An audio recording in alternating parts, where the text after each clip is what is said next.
and that we trust and we're in flow Yes, and we're we are. happy. So have you wondered, and thought, I'll just be happy when I'm in a relationship. My life will just be better when I'm in a relationship. So today, Barry and I are going to talk about how you really don't need to be in a romantic relationship to be happy. Good qualifier. Yes, I thought about it earlier. I thought I'm going to say that extra word because we do need to be in relationship with some people, Hmm. but in this context, it's usually a romantic relationship that we're talking about. Indeed. On the new streamingnetwork.com, WGSN-DB Going Solo Network, radio, TV, and podcast #1 internet singles talk network. And this is Let's Talk Dating with Christine and Barry. Hi, Barry. Hi, Christine. So I'll read the message too. Let's just say right from the show has had some hiccups getting started, and there's messages going back and forward. So we were just a little distracted. Now we're here. Let's get on with the show. Yes, on with the show. I've heard that somewhere before. Yeah, I have to. Yeah. So, So, yes, Barry and I both heard people say, I'll do more exercising when I'm in a relationship. I'll get out and be more active. I'll make more friends. I'll just be happier. And it's really, you need to figure out how to be happy enough without that. And yeah, certainly there's a lot of things that go into that mix, like making a stew, because it takes a lot of different ingredients to make a stew, right? I like that. Yeah, because the thing I was going to say is there's a lot of people do have this thing about somehow being out of a relationship is like being a fish out of water. You don't know what to do with it. You feel stuck. You feel lost. You feel like you can't breathe almost. And the thing is, since both of us have been out of a relationship for a while, we can talk about how it's actually kind of okay being on your own for a minute. But the thing is, the tying together. This in a way goes back to codependency, where the relationship is the strings to hold on to your happiness. That without the relationship, you know, you won't be happy. It's like, hang on a second. Does that mean you're alone? You'll never be happy? No, that's not true. So we're definitely going to break this down in more usable chunks, to say the least. So I was thinking one of the things we look at is when you have some instructions or a guidebook. So John Gray has a book called How to Want What You Have, How to Get What You Want and Want What You Have. And in it, he talks about how we have these 10 love tanks inside of us. And the sixth one, if you go in order, because you need to go in order, is a romantic relationship, and we need to be taking care of the other 5. Before that. And so Yeah. before that, and if these are not full, it goes from 0 to 100%, kind of like your gas tank, then this is going to feel even more desperate, more lonely. You're going to feel less as a whole person if you haven't filled these up first. So the first one, Barry and I are both very clear in our lives about what is our spiritual part in our life. How do we feel connected to a spiritual person, to a spiritual belief, to a spiritual community, that there's just something bigger than us so that we don't have to be doing everything all by ourselves all the time. I mean, really, it's kind of nice to have that in your back pocket. And so the people that don't have that, we could talk about how we fill ours, because you're very regular at filling that tank, Mr. Barry. I'm sure yours is 152%. Mine is overflowing, happily overflowing. But also, just to be qualified that, I do that because I want to, not because I'm looking to avoid something else. Because the other thing is also to speak to those different love tanks, is some people, not anybody watching this, but some people have this tendency to almost overcompensate in one area to cover up what they think they're lacking in another area. So the idea about having balance in all of these things and really taking care of yourself to, I don't know what the word is, not excellence, wrong word, but fulfillment, so you feel good in each area, is the best way of doing it, for sure. So if you write down and be honest, people will go, oh my gosh, I want to be more, but write out what you really are from 0 to 100 with any kind of spiritual belief or thinking that brings you comfort and fulfillment in your life. Because when you know where you are, even if it's really low, you'll know I need to work on this one.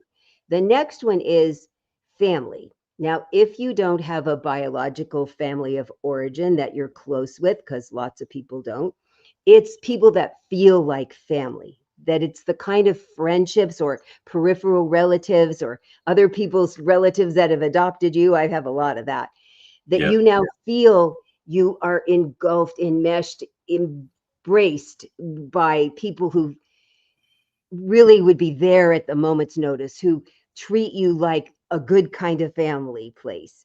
So so look at where that tank is, because lots of people's are really low and they just haven't paid attention to that. So yes, I have people that really, they officially say they've adopted me. So I feel like, because my family all lives out of state, so I'm glad I have people here that I can go get very embraced in their families. And how do you do that in your life, Barry? I have the same thing. I mean, I don't have much family left, to be honest. But the truth is that I spent a lot of my time alone. I didn't have any family, but I have people around me now who have an extended family local. And when the other family comes into town, it's like I'm part of their family. It's not like I've been adopted necessarily, but I'm embracing that arena just as anybody else is. And so it feels very nurturing and also fulfilling in that area. So that bucket definitely is full for me too. And another term you can use is family of choice, because we have no choice about who we're born with, I think. And so, okay, whatever card you were dealt, good or bad, you now can choose as an adult. So the next one is peers. So people that you have a common interest with, a common intellectual, a common, that you really want to keep each other moving forward, that you have people that are mentors, that they know more about this than you, and you like hanging out with them because you're learning more from them, and that they get to learn from you. So to look at that tank and see how low or high it is. And how do you do that, Barry? Well, as I say, the term I'd use almost is cross-pollinate in a way, because you're adding to each other because they're all different. And I have different circles I'm part of. Some of it is like business support or spiritual support, where it's like community that way, where we meet up either on Zoom or in person. But also one community where I'm in, where people in the same business as I am, we are. We meet up maybe once 6 months, once every year. But it feels like we're just checking it back in again. It doesn't feel like it's been like forever. It just is the way it is, because we don't need to see each other. It's the other part also is in that bucket. There isn't the drive that I need to do it every week or every 2 weeks. It can be more sporadically. As long as it's there, I know it's there. It's like having a resource you know you've got in your pocket when you need it. And I was on an Alison Armstrong call the other day, and she talked about nature and nurture. And then we've talked a lot about how when you're an adult, you get to look at, well, I see why I believe this. Do I still believe it? What do I do to get rid of it? How do I grow that part up? She called it cultivating. And I loved that word, because when you're tilling the soil and adding, fertilizer and stuff, you're redoing this soil that you were given as when you were born and then acquired as you were raised. And I thought, I'm using that word and I'm going to share that word. Well, the thing is, in a way, I mean, I've used the term a lot myself, because it is like you're growing a relationship, you're growing friendships, you're growing connections. So cultivation totally ties in with that. Not to use an allegory from agriculture, but it's like literally you're cultivating the connection, you're cultivating the friendship, the communication, the relationship. So, and frankly, why we don't do that in our romantic relationships is missing the point as well. Because frankly, we should be cultivating our dates and our connections to see if they are going to be that relationship, which again, that could be another episode we could get to. For sure. So the next one is something that you give back to, that it's a pet you take care of, a child you take care of, a elderly parent that you volunteer somewhere, so that but you're making sure that you get back, that this is feeling very fulfilling for you. It's not just the first 5 are all about inflow, that you keep filling up your tank. So that how do you feel like you're making a difference in this little tiny part of the world, that you now see fulfillment from it? And how do you do that, Barry? Well, you know how I do that. Every Saturday, I've been volunteering for a couple of years now with this group, and I'll keep doing it because, I mean, it's a simple thing, and it's laborious because we're basically creating grocery boxes to give to needy families, and we feed 300-400 families on the weekend. Sometimes it really fluctuates, depends on the people showing up. But the reward from that, and it's frankly, it's not so much the giving the food out, it's being with other people doing the same thing. There's something about unity. The unity in service is a real powerful thing for me. I love working in groups where we're giving things together, because I can give money to homeless people, or go feed somebody on my own, or go to an animal shelter, which is a great thing to do anyway. But for me, the real service bucket, so to speak, is really for me about all of the people I get to hang out with and be in service with. And there's so much more strength in there's so much more strength in numbers. Yes. That you know that you're absolutely going to have a bigger impact because there's more of you there. And you all have the same goal, to make these people's lives better that are getting the boxes, and then Yeah. they go out and give it to other people, and they tell other people that can come back. And I think also for me, when I do my volunteering with the children and young adults with special needs and the horses, it helps me be grateful. I'm walking behind the horse that this person has to ride, that they live in a wheelchair, and I have legs. And it Hmm. makes me go, I'm grateful that I have legs so I can give back. And Yeah. it feels fine. People go, does that make you feel bad? I said, no, because they have things that I don't have. And these are the things, the gifts I can give to them. So it feels very reciprocity, very cyclical to me to keep going. I'm grateful that I wake up today and I can walk and I can go help these kids. It works for me just fine. Yep. So the fifth one is one of the most challenging that people have because it's all about you. What do you want to spend your time and energy doing that has nothing to do with anybody else, but they could come along? Hmm. So I really want to go see this movie. Does anybody want to come see it with me? Because I really want to go see this movie. And I'm going to get a huge thing of popcorn. My friend I used to go with, she took off her shoes and she'd always put on these fuzzy socks because that's how she felt comfortable with them. It was so fun to have somebody like that in my life. I was like, I love routine, and that's a new one. I hadn't thought, but because she usually wears sandals and it kept her feet warm. So when you make a total plan just for you, and then invite people to come, or if it's something you want to do alone. But this is a very important tank, this fifth one about filling yourself up, because when you now invite somebody else in your life, you need to keep a lot of this intact and not just throw it out and go off to the island of that person. You need to have things that still give back to you, whether they come and do it or you do it yourself, if it's regular massages or a manicure, pedicure, or your walks that you go in nature and take pictures of all Right. the bunnies and the ducks. Be really clear about, this is all about me, and it's really important and healthy. It's not bad. No, far from it. It's actually what I think, makes us better partners, because we are taking care of ourselves and we're self-sustaining. So we become healthier contributors to the relationship. You know, mine, yeah, as you said, to go for walks. I do my hikes every morning, or 6 days a week. And I'll keep doing that if I'm in a relationship. My leader should come with me, but this is something I do for myself, which isn't tied to my partner. And it is tied ultimately because it makes me healthier and I feel better about my day and my life because I'm doing it. But so like you with the movie stuff, I take myself to movies quite often, and I'd love to go with other people. However, I go for the experience of the movie. It's just an added bonus if somebody else goes to watch the movie with me. So I have no attachments. Like, I can only go to movies with other people.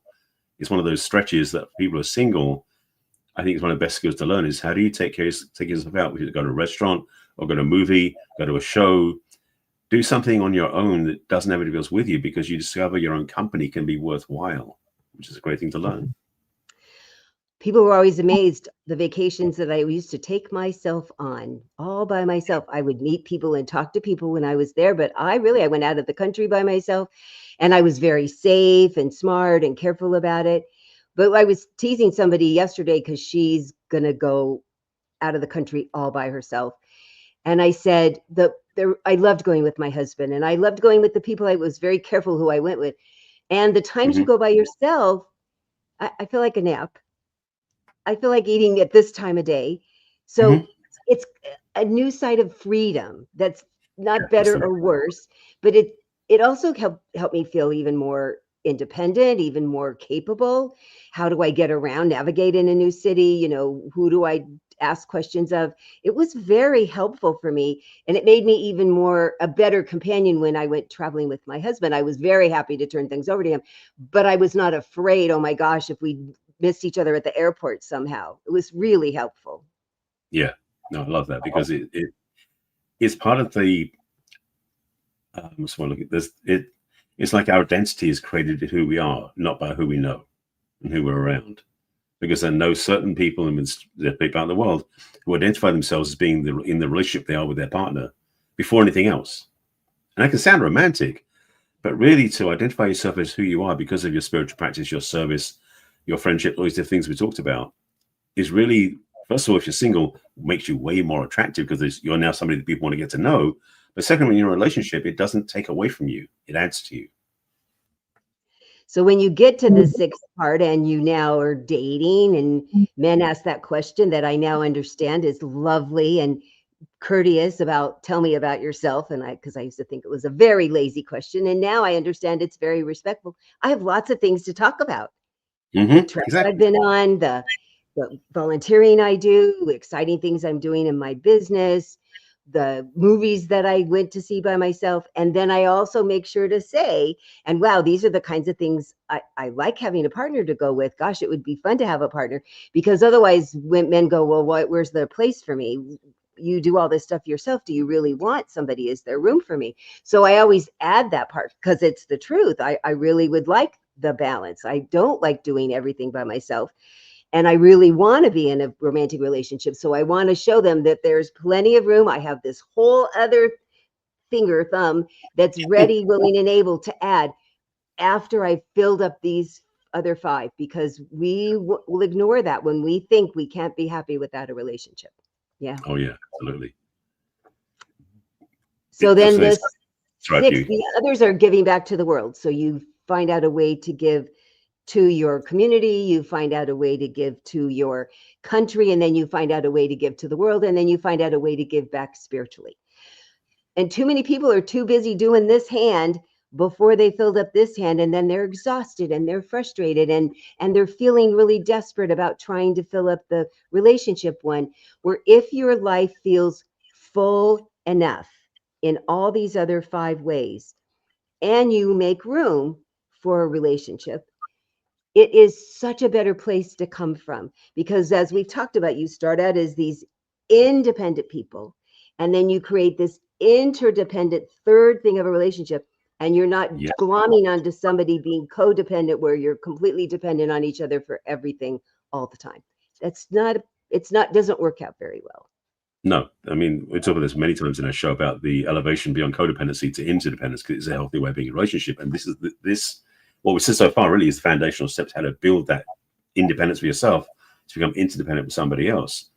The thing I want to speak to, though, is, and this is a different angle from the point of view about how to not need a relationship to be happy, is many people out there, and I did this myself for a long time, would be pining for that relationship, that person who's going to show up in my life and be so magical, so wonderful, that until they showed up, I'd be waiting and waiting, or suffering, or upset, or dragging myself through work, like the mundanity of life.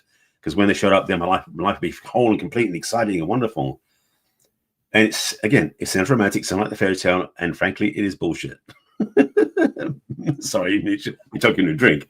But the reality is that we set ourselves up for failure because we think that when that person shows up, who we don't know is going to be any good or not, is going to be the answer to our missing parts of our life. That the missing piece idea is just such a, again, Jerome Quire's quote, you complete me. We think when we're complete, we'll be happy, we'll be whole. It's like, no.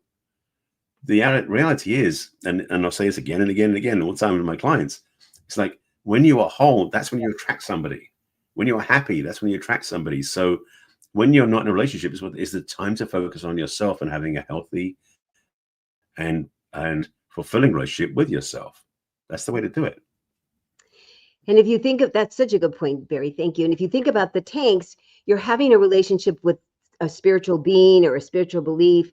You're having a relationship with people that feel like family, whether they're the family of origin or family of choice.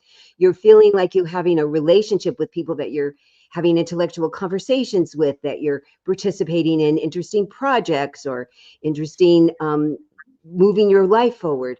And then you're feeling a relationship with somebody that needs you to take care of them. And then you're really building a relationship with yourself. So we want you to have a lot of relationships. And before you get to that, I want to fall in love with somebody relationship. Absolutely. Because often that's really the word, the definition most people use for a relationship.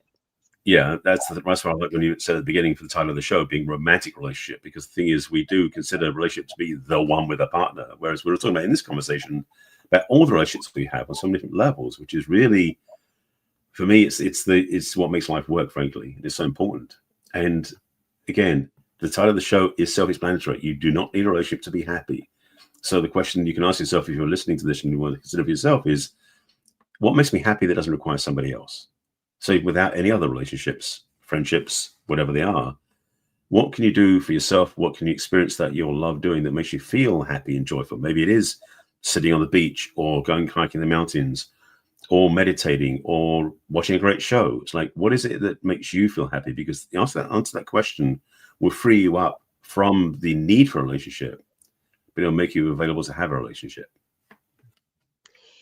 And you won't be lonely or desperate, and you won't be glomming onto somebody that's not the right person. And you won't be glomming onto somebody that could potentially be the right person, but they aren't comfortable being glommed onto. They want a even teeter-totter. They don't want you to come sit on their side. They want to have the teeter-totter go back and forth.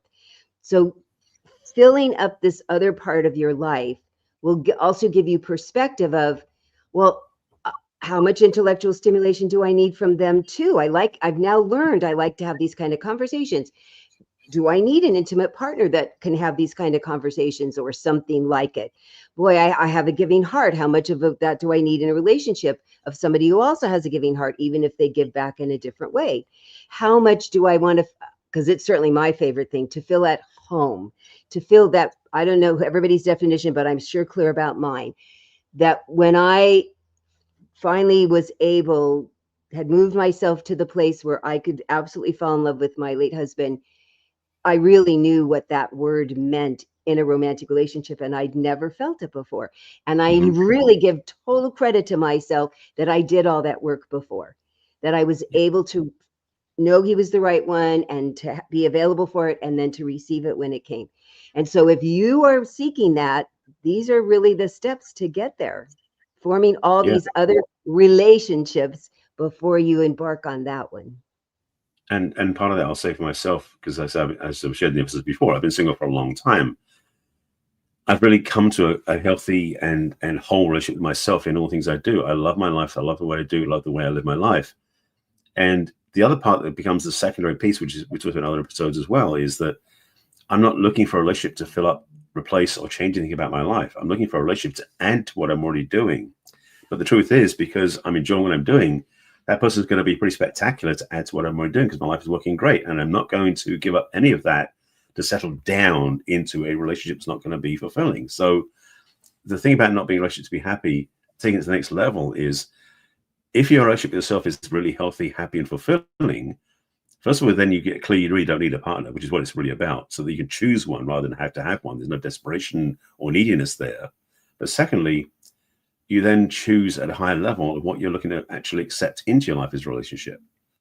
Because the biggest thing about relationships for me is that people oftentimes choose relationship out of desperation and need, or out of lack of self-value or self-worth. And so the more that you start having a healthy relationship with yourself, like with all the buckets you mentioned, the less you're going to choose less than you deserve. And think how spectacular the other person's going to be. Yep. Yep. The more we work on ourselves, the more we're now going to, and that's the other thing, you're going to now be spending more time with the kind of people who are up leveling and growing and filling up their tanks. And it's just a blast to do that in the first place. And then if you meet somebody, it's extra bonus. So both of us are very content living our lives this way, because it's making our personal lives individually feel even better.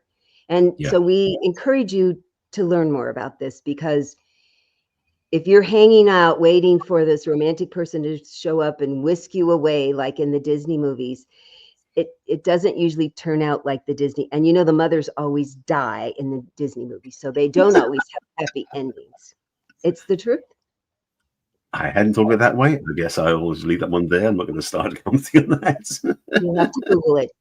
His mom died when he was young, so in all his movies, the mom, whoever, animal, vegetable, mineral, they all die. Sad.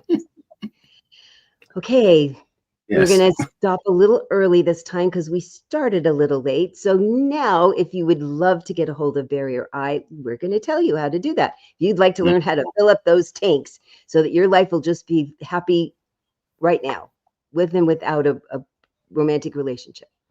So the best way to reach me is through my website, which is www.theperfectcatch.com. You scroll down to the middle of the page and there's a What's Holding You Back from Love questionnaire. You click on that. There's 10 brief questions about where you are now and where you'd like to be. And maybe you put in a question about the love tanks. And then you can schedule a complimentary conversation with me. And you can also join my mailing list. You'll get repeats of each of our podcasts, as well as what's happening in my life as well. You can also download my free book on dating. And all I ask is for a review. What do you think? Did you learn anything? It's really fun what I'm getting back from people about what they're learning from my book.